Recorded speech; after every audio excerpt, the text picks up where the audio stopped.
Tropical জবা বা hybrid জবা একটি অন্যতম পার্মানেন্ট ফ্লাওয়ারিং প্ল্যান্টস।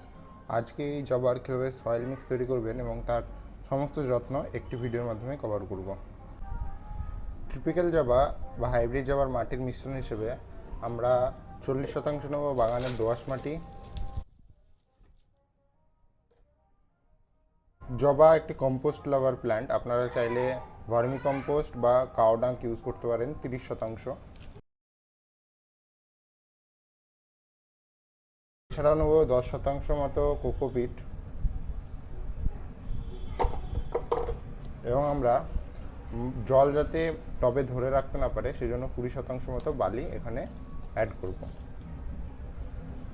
তাছাড়া রোগ পোকা প্রতিরোধের জন্য অবশ্যই ব্যবহার করুন নিমখোল। এই সমস্ত উপাদানকে আমরা ভালো করে মিশিয়ে নেব। মাটি তৈরি আমাদের এখানে কমপ্লিট। আমাদের পরবর্তী কাজ হচ্ছে গ্রো ব্যাগ থেকে গাছটিকে বার করা। গ্রো ব্যাগ শক্ত থাকলে অবশ্যই কাঁচের মাধ্যমে আপনারা গ্রো ব্যাগটি একটু ছিঁড়ে নেবেন, তারপর টানলেই গ্রো ব্যাগটি ছিঁড়ে যাবে সম্পূর্ণভাবে। আস্তে করে, যেহেতু এটি একটি ভিজে আছে মাটিটি, তাই আমরা এটাকে আস্তে আস্তে করে বার করব। আপনারা ভিজে থাকলে রিপোর্ট করবেন না, সেক্ষেত্রে রুট স্ট্রাকচার ড্যামেজ হতে পারে। হাইব্রিড জবা প্রতিষ্ঠানের জন্য আমি এখানে একটা প্লাস্টিকের পাত্র নিয়েছি। আপনারা অবশ্যই মাটির পাত্রে হাইব্রিড জবা করবেন। মাটির পাত্রে হাইব্রিড জবা বেশি ভালোভাবে ফলন দেয়। প্রথমত এর যে ড্রেনেজ হোল, সেটা আমরা বিভিন্ন ধরনের শক্ত মাটি হোক বা খোলামকুচি হোক সেটার মাধ্যমে বন্ধ করব। এর পরবর্তী কাজ, আমরা যে মাটিটি তৈরি করেছি সেটি কিছু পরিমাণ এর মধ্যে যোগ করা।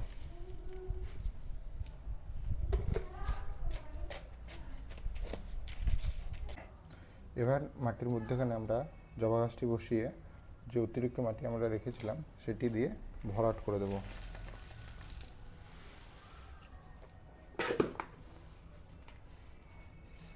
গাছ প্রতিস্থাপনের পরে অবশ্যই ছায়াযুক্ত এলাকায় গাছটি 2 থেকে 3 দিন রেখে দেবেন এবং অবশ্যই ফার্স্ট জল হিউমিক অ্যাসিড মিশ্রিত জল আপনারা গাছে প্রদান করবেন।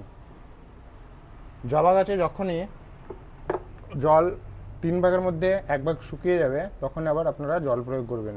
জবা গাছে বেশি জল প্রয়োগ করলে কোনো সমস্যা হয় না। অবশ্যই মনে রাখতে হবে ড্রেনেজ ব্যবস্থা ভালো রাখতে হবে। জবা গাছকে আপনারা ফুল সানলাইট যুক্ত এলাকায় রাখবেন, যেখানে কমপক্ষে 6 থেকে 8 ঘন্টা সানলাইট পাবে। এতে জবা গাছে বেশি পরিমাণে আপনারা ফুল দেখতে পাবেন। আজকে এই টিপিক্যাল বা হাইব্রিড জবা সম্পর্কে আজকে আপনাদের অনেক প্রশ্নের উত্তর আমি প্রদান করব। প্রথম প্রশ্ন হচ্ছে, যদি হাইব্রিড জবা নেট পটের মধ্যে থাকে তাহলে নেট পট কি কাটতে হবে? আমার উত্তর ও অভিজ্ঞতা এটাই বলে যে নেট পট কাটার প্রয়োজন নেই। একটা সময় হয়তো আপনার রুট স্ট্রাকচার একটু বদলে যেতে পারে, কিন্তু দীর্ঘ সময় পর সেটা অটোমেটিক ছিঁড়ে যাবে এবং আপনার রুট ও কটেক্স দুটোই ভালো হবে। দ্বিতীয় প্রশ্ন, এই জবা গাছে খাবার হিসেবে কি প্রয়োগ করা যায়? অবশ্যই মনে রাখবেন, জবা গাছ জৈব খাবার যেমন গোবর সার ও ভার্মি কম্পোস্ট খুবই পছন্দ করে। আপনারা প্রতি 10 দিন থেকে 15 দিন অন্তর 1 মুঠো বা 2 মুঠো ভার্মি কম্পোস্ট বা গোবর সার এখানে প্রয়োগ করবেন। তৃতীয় প্রশ্ন, জবা গাছে কি বোন মিল ও শিংকুচি ব্যবহার করা যায়? উত্তর হচ্ছে হ্যাঁ যায়, কিন্তু সবার নিজের নিজের ওপিনিয়ন থাকে। আপনার যদি ইচ্ছা হয় আপনি ব্যবহার করতে পারেন, আপনার যদি না ইচ্ছা হয় আপনি নাও ব্যবহার করতে পারেন। চতুর্থ প্রশ্ন, জবা গাছে সাদা পোকা ও মিলিবাগের আক্রমণ খুব বেশি দেখা যায়, এক্ষেত্রে কি করণীয়?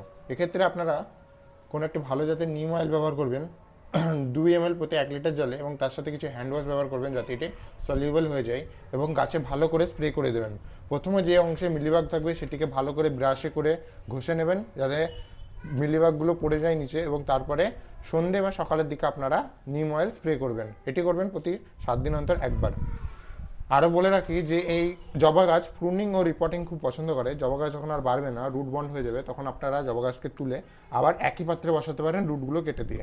এবং অবশ্যই এই মার্চ মাসের মধ্যে সপ্তাহের মধ্যে আপনাদের যদি জবা থাকে সেক্ষেত্রে আপনারা ভালো করে হার্ড প্রুনিং করতে পারেন। নতুন নতুন ব্রাঞ্চ ও নতুন নতুন পাতা বেরোবে এবং তার সাথে সাথে অনেক ফুল আপনারা পাবেন। জবা গাছে জৈব খাবার কাউ ডাং বা ভার্মি কম্পোস্টের সাথে সাথে আপনারা NPK 19-19-19 অবশ্যই ব্যবহার করবেন প্রতি 10 দিন অন্তর একবার।